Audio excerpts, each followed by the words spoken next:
how'd the conversation go with Jordan, and what's his status? Well, he's out here running around a little bit, just seeing our guys, taking a look at him. So, day to day, I'd say day to day. He came back, you know, earlier in the year, and it was day to day. So that in itself, that experience helps him. He knows kind of what to feel for and how he feels. So we'll just keep trying to progress him every day, and then, hopefully he's ready to play on Friday. With that, taking into consideration Jordan's condition, maybe not trying to push him for this Atlanta game, does the same thing goes for the guys that are playing internationally, that are having so many minutes played? Would you like to just sit him out if possible against Atlanta, or? Well, we understand the importance of the international games. We also understand the importance of sounder games. So that will be on a case-by-case basis. When they get back here, we will talk to them and get their omega waves and find out how they're doing physically. They are all tough guys. They understand what it's like to travel internationally and play internationally. So I'll have a long conversation with each one of them, assess their condition, and then field the best team possible for Friday. So Fisher and Evans out there doing some jogging. Yeah. What's their statuses right now? Same. Well, Fish a little ahead of Brad. I mean, Fish's day-to-day. Brad is still on his protocol. Coach, you saw basically a first-choice Atlanta lineup back in Charleston. Mm-hmm. What can you use from that experience heading into Friday? A lot. A lot. It was helpful. That was when they were still kind of, figuring things out. I think if you watch their games recently, their league games, they're a good squad. So they're a little better than they were in preseason, but so are we. So we'll just devise a game plan, figure out who's going to play, and go from there. Is there anyone who's impressed you the most on their team that you've seen? They have a lot of good players. Tyrone Mears. Al Marone. They got a whole bunch. But Martinez, he's a little dinged up. Carmona. They're a solid squad. Speaking of Tyrone, how will that be, seeing him back at CenturyLink Field on Friday? Good, because we love Tyrone.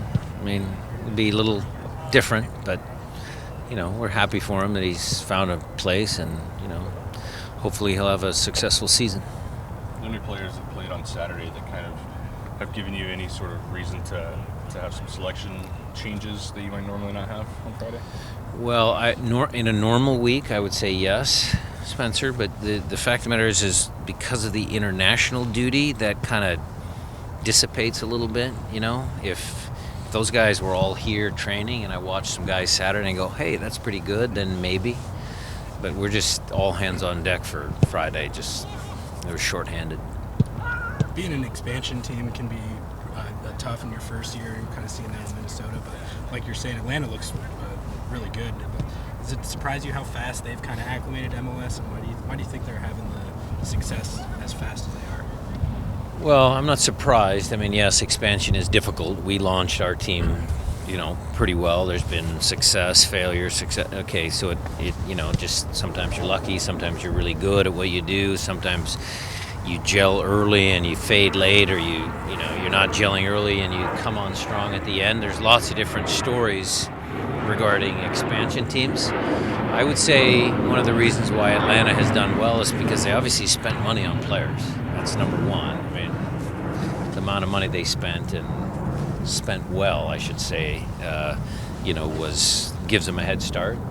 And their coach, Tata Martinez, Argentina, Barcelona, he's a very good coach. So they've given themselves a good chance to be competitive right away. This is sort of looking at it from a macro view. What sort of similarities do you see between Atlanta's first year and the Sounders' first year? There seems to be a couple DPs, attendance numbers, playing in a football stadium. Well, you had two very well-respected coaches, Tata and Zig. You had some pretty impressive players. We had Casey Keller and Montero and Youngberg and stuff like that. So there's some similarities for sure.